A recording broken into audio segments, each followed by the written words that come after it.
Artists allow us to see further than we're capable of seeing if we simply use the lens of analysis. Artists are an integral part of any movement for justice. My parents' struggle, and perhaps my parents' writing, moved the artists of the day. Picasso, Leger produced major works of art along with others, so it's not surprising there would be a song, never before published, about my parents by Woody Guthrie. And that Pete Seeger, when presented with this, when given the opportunity to perform it at a Rosenberg event, would jump at the chance. When you're up on stage sharing ideas, it takes a fair amount of courage to sing certain songs and address certain topics. I think music is a great outlet to try and spread that news. Narissa and I grew up inside the Beltway. We were raised by a history teacher and a lawyer who lived and breathed politics and government and history and an understanding of the fact that each one of us was part of a greater society and that we had a responsibility to that society to be doing something. As Pete Seeger says, to throw our tiny grain of sand on the right side of the beach. I guess I think that all art is political in that it is influential. And it is a choice of where one wants to fall on that whole spectrum. One can be part of a marching band that sends people off to war. You can be part of a marching band at a gay pride event that sends everybody into a state of love and sort of delightful chaos. I think maybe as a younger person I felt like, I don't know, I wanted some darkness in the music. But by the time I was in my mid-20s, I felt like, no, I want our music to shine a light on injustice, but also on hope. Real change happens from at the individual level with a change of heart. And I think art is the sneakiest way to get that done. And I think a 3-minute song can move a person faster and more deeply and more long-term than any speech. I think the agenda and the goal is to always be able to show the truth. You know, you have to also be the voice of the voiceless. Yeah, you have an obligation to make some changes with that visibility. There is a certain lampoonable earnestness in presuming that your art can change the world, but there's also clearly a responsibility to use your art to change the world. We live in a country that is very harsh on progressive ideas. Our country is afraid of peacemakers. Our country is afraid of people who challenge racism. Our country is afraid of people who challenge sexism or disability, oppression. People are really afraid of the prison system. Willingness to take on entrenched power is one of the roles of art. I don't worry about getting beat up. I'm a frontline dude, so if I could swing and make the path for somebody to understand the responsibility and accountability, then that's my job. Vance Gilbert said a wonderful thing the last time we were with him, which is that our job as musicians in the folk community is to bring hope and encouragement to the activists who are our audience, that we encourage them and we give them respite. Picasso said art shakes the dust off of ordinary life, and even if that's all you're doing for people, that's something.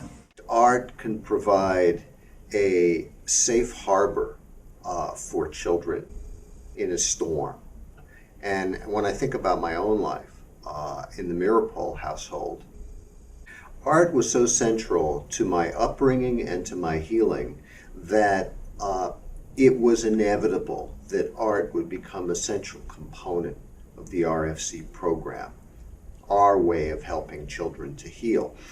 That we would fund piano lessons, we would fund dance classes, we would fund drama classes, we would have workshops on poetry writing. We would do this and we would focus upon it because it was so clear to me that it's had an immeasurable positive impact.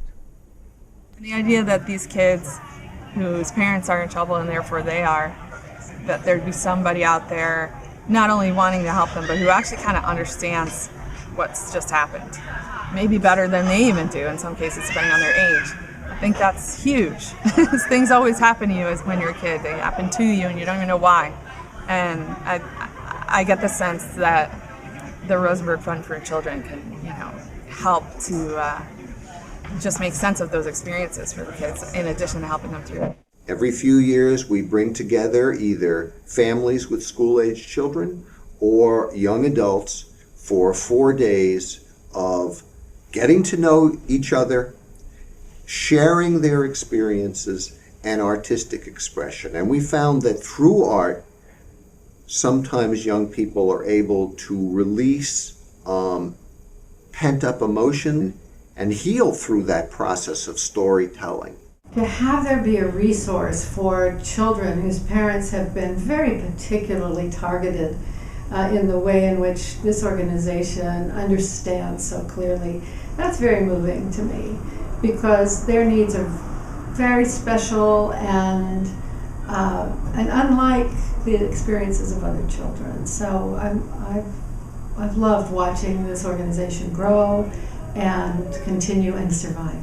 Well, as parents, you think about your kids and what will happen to them if something ever happens to you. And then when I learned about what the RFC was doing, it just moved me so much. I thought, this is an incredibly unique group of people doing an incredibly important and totally unique thing, and couldn't wait to be a part of supporting that force.